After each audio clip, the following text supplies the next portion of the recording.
Hello दोस्तों, welcome to my YouTube channel mister Mukesh unique. दोस्तों, आज हम बात करेंगे वृत्त के बारे में। यानी वृत्त जो ज्यामिति होती है, वृत्त ज्यामिति में उसमें उसके बारे में हम बात करेंगे। दोस्तों, चलिए जानते हैं हम वृत्त क्या होता है। ठीक है, मान लीजिए कोई बिंदु है, तो इसी बिंदु को केंद्र मानकर पटरी और प्रकार की सहायता से ऐसे आकृति बनाई जाती है, तो इसको हम कहते हैं वृत्त। ठीक है, मान लीजिए वृत्त का केंद्र है। अब वृत्त जान गए, अब त्रिज्या क्या होती है? त्रिज्या त्रिज्या जानते हैं क्या होता है? वृत्त क्या होते हैं? किसी बिंदु को केंद्र मानकर उसके चारों तरफ पटरी और प्रकार के सहायता से घुमाने पर जो आकृति बनती है उसे वृत्त कहते हैं। अब त्रिज्या क्या होती है? तो वृत्त के परिधि से, ठीक है, ये जो जिसको आप केंद्र से ये परिधि तक की दूरी जिसको मान करके खींचे हैं पूरा वृत्त, इसको हम त्रिज्या कहते हैं। वृत्त का व्यास क्या होता है?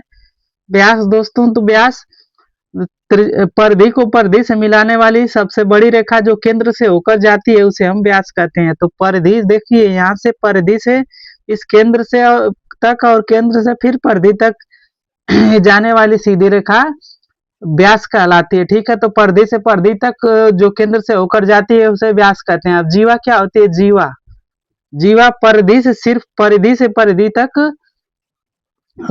परिधि तक खींची जाने वाली रेखा को हम जीवा कहते हैं। ठीक है, ये जीवा है। क्या है? ये जीवा है। जीवा है। और ये वाला व्यास है, व्यास है। और ये वाला, अब मान लीजिए कोई ये केंद्र है, ये वो केंद्र है।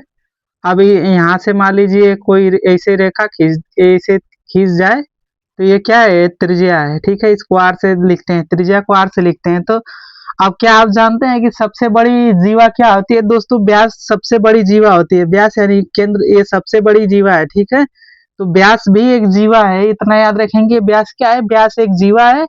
और जीवा की बात करें तो जीवा किसको कहेंगे? तो परिधि से परिधि को मिलाने वाली रेखा को हम जीवा कहते हैं। वृत्त में कई जीवाएं खींची जा सकती हैं, असंख्य जीवाएं खींची जा सकती हैं। और जो परिधि और केंद्र फिर परिधि तक जाती है उस व्यास कहलाता है, और वही सबसे बड़ी जीवा होती है। उम्मीद है ये सारी चीजें आप समझ चुके होंगे। नेक्स्ट वीडियो में बात करेंगे वृत्त के फार्मूले, जो क्षेत्र से रिलेटेड है, क्षेत्रफल से परिधि का क्या फार्मूला होता है, परिमाप का क्या फार्मूला होता है, सारी बातें नेक्स्ट वीडियो में करेंगे। बहुत बहुत धन्यवाद।